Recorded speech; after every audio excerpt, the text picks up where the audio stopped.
What's being practical look like to you?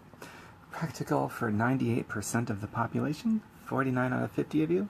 It means that you're shackled to the dollar, controlled and manipulated through the dependency of money, or you can't pay your bills and eat. That's what practicality looks like for 49 out of 50 people. 49 out of 50 people living inside of a box. Practicality is rationale behind all of it too. Crazy mental gymnastics. Hi Kimberly. Hi Stacy. Hi Dory. So this is what sparked this live feed, and I hope you really dig the shit out of it, because this is going to be really good. So watch to the end. And so I made a post earlier today about 10 reasons why a person should do everything in their power to avoid ever having a job, or at the very least, avoid the neediness in a job or working for a paycheck. In other words, 10 things a person should do everything in their power to avoid ever being needy on a paycheck from a job, or to be controlled and manipulated by money ever again inside of that box of practicality, because that's what everybody does. That's what you do. And it's bullshit. So somebody responded, a very nice lady responded, and her response really pissed me off. Not at her, just at the thinking behind it, because a lot of people think this way, about 98% of the population. And so I know it's not the most mature response to have, to feel pissed off. However, I give myself permission, guilt-free, to feel it at a time and place. And this would be one of those time and places, because I want to feel a full scope of all different human emotions. I want to live, right? So I'm going to go over the response, because it applies to all of you in such a profound, deep way, in ways that do keep you controlled and manipulated through the dependency of money. And I'm not going to name this person. She can, speak up if she wants to. It's up to her. I love this person. It's just the way of thinking pisses me off.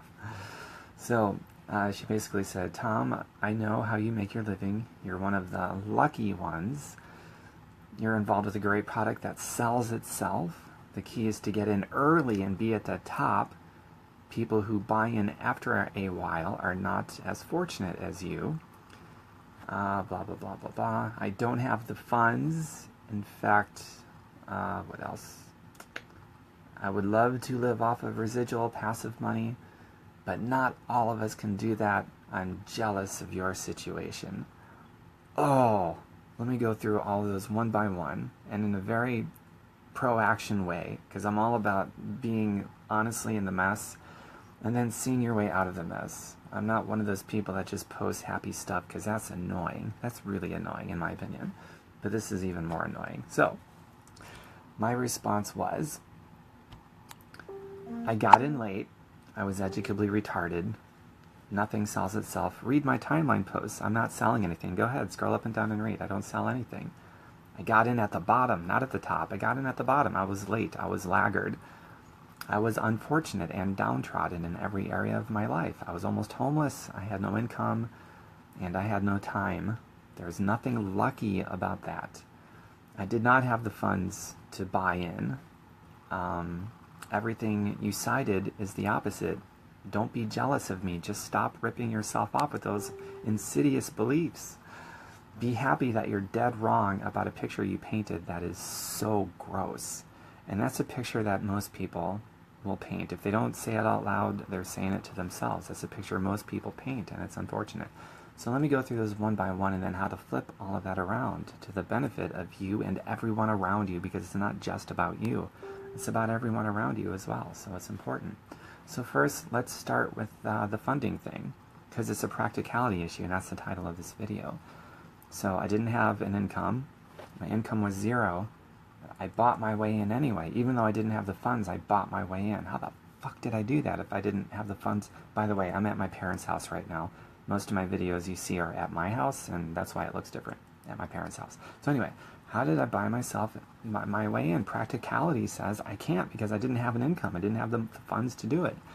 So the way that I used to think up until that point was, I can't. Of course I'd love to have my own business and set myself free, be financially free, so I have freedom of my time and live the life and all that.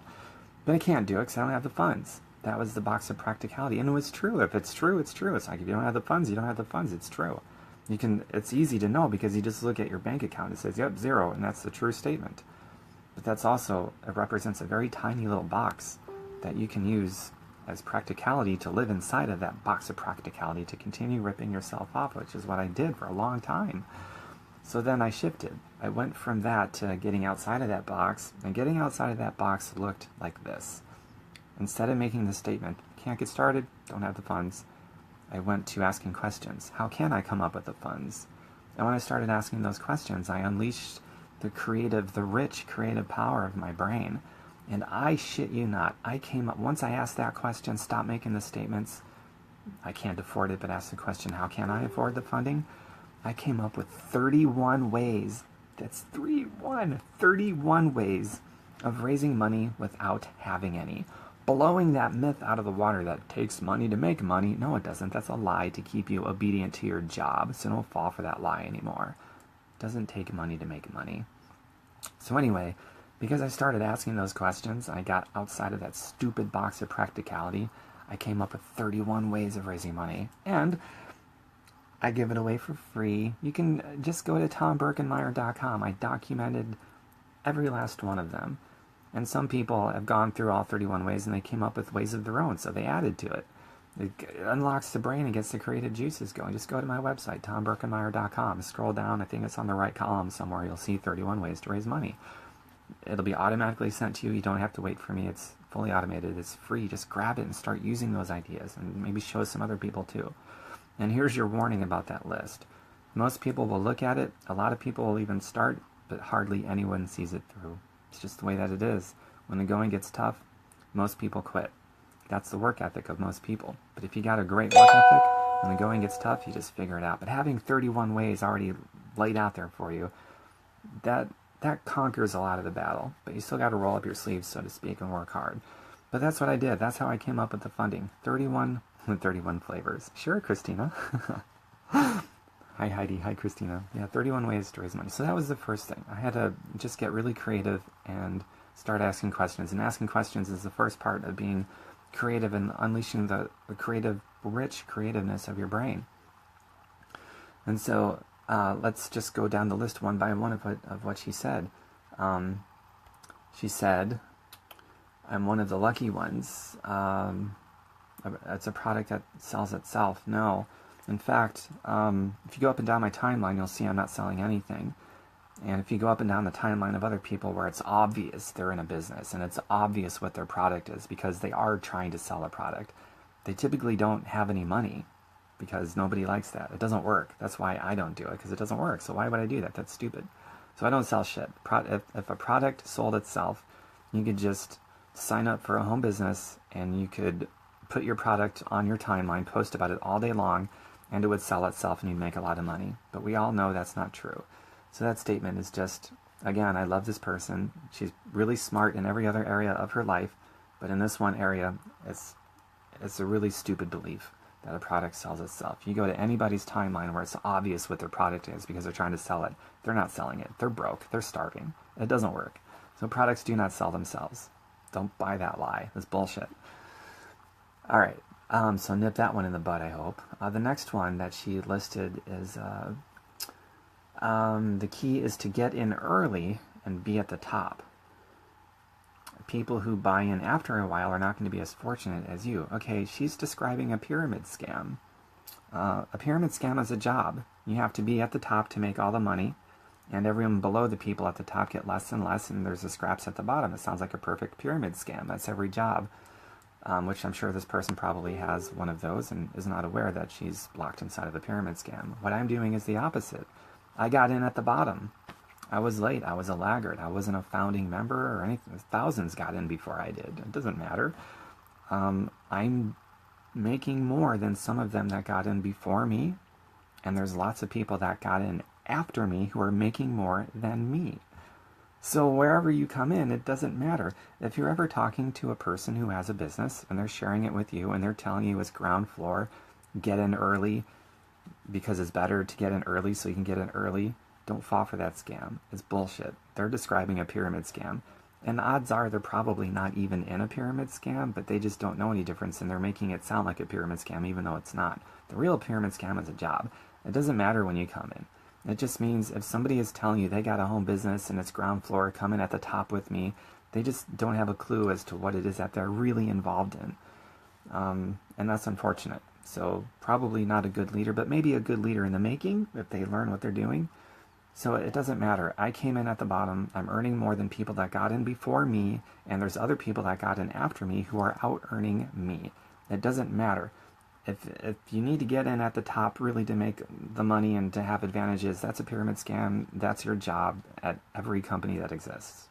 And I'm done with that. I haven't had a job in over 11 years. So I haven't been involved in a pyramid scam in over 11 years. How wonderful is that? So I hope I nipped that one in the bud about this belief that you got to get in at the top. Oh my God, that's a job. No. What was the next thing that she said? Don't have the funds to buy, and this product would be right up your alley. Great compliment, blah, blah, blah. She said she would love to live off residuals, but not all of us can do that. Jealous of my situation. Okay, so again, about the lucky part and the fortunate part. When I started, I was almost homeless. I had no income. I had no time. I had no skills. I was educably retarded. Did poorly in school. There was no reason for me to expect I'd be successful in anything if I'm going to live inside that box. Going back to that box of practicality. It wasn't practical I would be successful. I had nothing going for me that says I could do it. But I got out of that box of practicality. You just have to get rich and creative in your brain, a hunger for learning. But what's lucky about my circumstance? In fact, right after I got in, I started in 2007. In 2008 was the Great Recession. So bam, I come in under those circumstances, which is incredibly downtrodden and unfortunate. And then I come in and right after, bam, we go into the Great Recession. What's lucky about that? What's fortunate about that? Nothing. Nothing. And the irony is that people who are perceived in the box of practicality as fortunate, that would be somebody that has connections, has money, has time, has, just what we think of as good things for, yeah, that person's going to be successful because they have these things. Those people typically quit. They don't make it. They're such an employee-driven mindset, they just won't allow themselves to break out of that and become real entrepreneurs and break out of the box of practicality, so they quit. And they go back to being a wage slave. That's what the more fortunate, lucky people seem to do. But me, no, I was downtrodden in every aspect of my life. So I was not lucky, I was not fortunate. If I have any luck at all, it's that I was born in America. Granted, America has an economic system that is rigged against you unless you're a billionaire. It's absolutely true. But there's no law stopping anybody from creating their own opportunity. So knowing that there's no law stopping anybody from creating their own opportunity, even in a system that's rigged against you, there's no law stopping you from creating your own opportunity.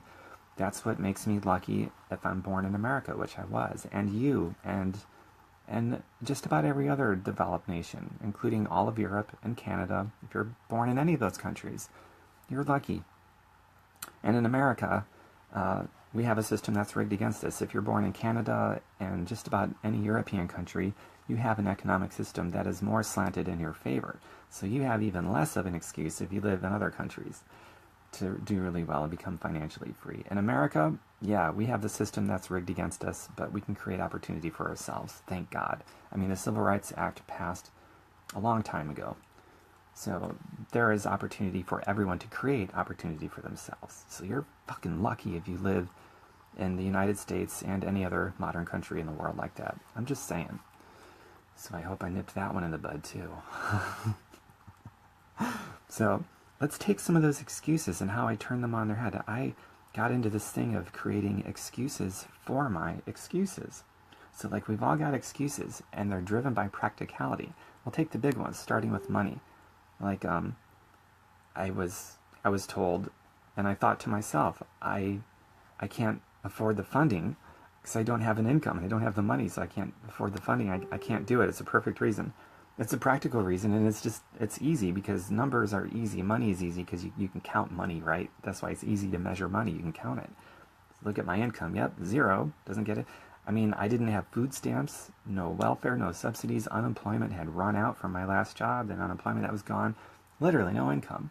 So logic and practicality says I can't do it because it's logical and practical. I can't do it because I have an income of 0. So you can count 0. It's right there. It says 0.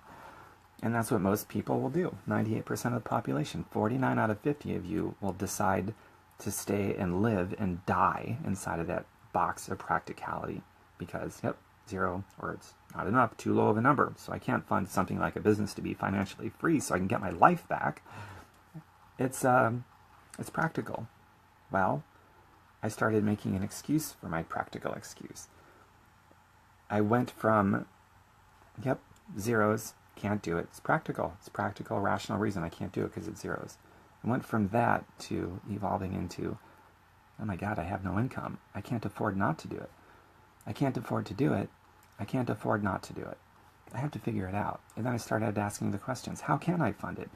And that's when I unleashed the power of my creative, rich brain to come up with 31 ways to raise money without having any. Because I started saying, I can't afford not to do it. Okay, so then how do I come up with the funding? Because practicality says 0, I can't do it. So I came up with 31 ways. I can't afford to do it, I can't afford not to do it. So that's something you can start applying right now. If you got the guts, you got the balls or the big brass ovaries, you can start coming up with excuses for your excuses, to excuse your excuses away and start getting creative on your own to figuring things out. Going gets tough, you either quit or you figure it out. So I can't afford it, I can't afford not to do it. It's a perfect reason not to is suddenly a perfect reason to do. And so I came up with 31 ways to raise money, I got the funding, and boom, I became financially free. Now I got my life back. I don't have to sell my mind, my body, or my spirit anymore for a flippin' paycheck at some job, thankfully. So you take that same concept and apply it to anything, any excuse you have. Find an excuse for that excuse. Well, take time, that's another big one. I was going to school full-time and a half. And I had homework on top of that, and other adult responsibilities. I had no flippin' time. I can't do it because I have no time. That's practical. It's inside the box of practicality that will kill you. So I got outside of that box of practicality, applying the same line of logic to the money thing. I can't afford to do it, can't afford not to. I don't have time. I don't have time not to. I got to figure this shit out because I don't want to be a year from now, 2 years from now, still being the same loser that still has the same problem of no time. So I said I don't have time not to. I excused my excuse away of no time. Same thing with skills. I didn't have any skills. I mean, practicality said, okay, I was a straight D student in special ed classes. I was educationally retarded. I still barely passed. I struggled. And I've never done anything like this before. I don't know what the flip I'm doing. I don't know the first thing about it. So therefore, practicality says, yeah, I can't really do it. Well, that became a perfect reason why I had to do it. It was a perfect reason I couldn't. I was dumb. And then I said, gosh, I'm dumb. This is a perfect reason to get involved. I need to learn. I need to learn some skills. See, I always had a great work ethic. I worked hard. Every job I've ever had, I worked hard. I showed up. I went above and beyond. That's my work ethic. But my work ethic was in support of being chained and shackled to the dollar. My work ethic and your work ethic is hard. It's good. But it's horribly ill-focused and ill-tutored. My work ethic was, and yours is, in support of being controlled and manipulated through money dependency, or you can't pay your bills and eat and live. So take your wonderful work ethic and put it in support of unshackling yourself from the dollar and get away from being controlled and manipulated through money dependency. Take your wonderful work effort and put it towards something that takes you away from being an obedient worker for people to have more while you have less. Take your wonderful work ethic and stop using it in support of widening an already egregious, obnoxious income gap, income inequality. That's what your work ethic supports. Your wonderful work ethic supports income inequality and an income gap that is just obnoxious. So put your work ethic to work in a new direction that supports you in being a free human being, financially free human being, so that you have freedom of your time, you can have your life back through passive and residual income, the only income type that frees a person. So take your wonderful work ethic and do that. That's what I did. I shifted. I've always had a great work ethic. So I shifted it. I shifted it from one that took away from me to one that gave me more. So didn't have the skills. I was dumb. Perfect reason to get started. I needed to learn some new skills. I've proven to myself I've learned things in the past. However much I struggled, I'm capable of learning. You're capable of learning new things. You could learn some new skills, just as I did, that could free yourself from that nonsense of being manipulated by money dependency to pay your bills. So learn those skills about passive and residual income and become a free person. That's what I did. I just took my hunger for learning. You can't just have a willingness to learn or be, I'm open to learning. No. Have some balls and be outright hungry to learn new skills that are in support of you becoming free. Why not? You can do it. You've learned things in the past. You can learn new things in the future. Just make sure those new things are going to be skills that can set you free from being controlled and manipulated through money dependency. Start that passive and residual income. Maybe you need to learn what it is first. I don't know. But let me make an offer for you. If you want to see what I've got, you just private message me. It's all about health and fitness and wellness. And if you're interested in that, private message me. I'll show you what I've got. If you like it, we'll lock arms, and I will do. I will 100% equip you to be as successful and as free as you want to be, without selling product on your timeline. I went over that earlier in this live feed to rebut one of the statements that was made about what I do. Go up and down my timeline. I don't sell anything. So I'll teach you to be free, a free human being, without having to be a sales board on your timeline either. You talk about stuff you love talking about. If you go up and down my timeline, you're going to know exactly what my interests are. You're going to discover Tom likes to travel. Tom loves art. Tom really likes his guitar. Oh boy. Tom loves healthy eating, and Tom loves to learn things and teach things. And Tom likes videos and writing about stuff. Tom loves his family and his friends. You're going to learn those things about me. You're not going to learn about a company that I promote or a product that I sell. So that's what I'll teach you. Just be yourself and develop yourself, and you can become financially free on that concept. Okay? I hope that makes sense. So I guess those would be the main excuses that I found excuses for, to excuse away my main excuses that everybody else has. I mean, that's one way you and I are relatable. We all have these excuses surrounding time, money, skills, and maybe connections that we have, and maybe a past. Some people have a criminal past. I don't have one of those, but some people do.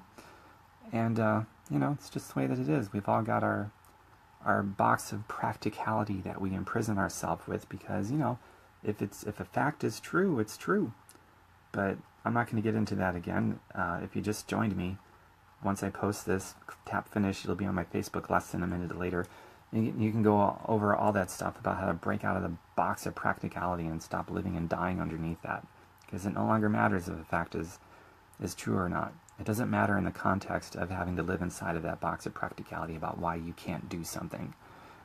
And again, to see what that means, just go back and watch this whole video, okay? So I believe that's all I've got for you. Now, if anybody has any questions, I haven't really been watching the comments right now, but I'm going to scroll up and look. As free as I want to be sounds righteous. Damn right, Christina. Feel free to private message me. I think you already did. So in that case, we need to follow up. And if we haven't and I'm incorrect, then just private message me. Hi, Vicky. Hi, Lisa. Lisa and I hung out in New Orleans recently. You come a long way. You're not dumb. Well, I don't think... In some ways I'm not dumb. In some ways I am. We're all dumb about something. Excuse your excuses away. Love it. Cool, Jody. I like that one a lot too. Hi, Glenda. Doris. Dory. Oh, Dory, I'm listening to you, but now I'm at my destination. I have to go into a meeting. I want to listen to the relentlessness. I'll touch back later. Cool, Dory. Well, when you touch back later, let me know. Tam, nice to see you. Heidi. Heidi says, I'm so right. So agreeable. You mean there isn't 32. Donna, you must be talking about my 31 ways of raising money. You're very funny. Hi, Lindy. Rick. And a lot of people joining. Diane is watching. Jean, Donna, Dory. And I'm whispering? Oh, maybe I am. I just woke up just a little bit ago.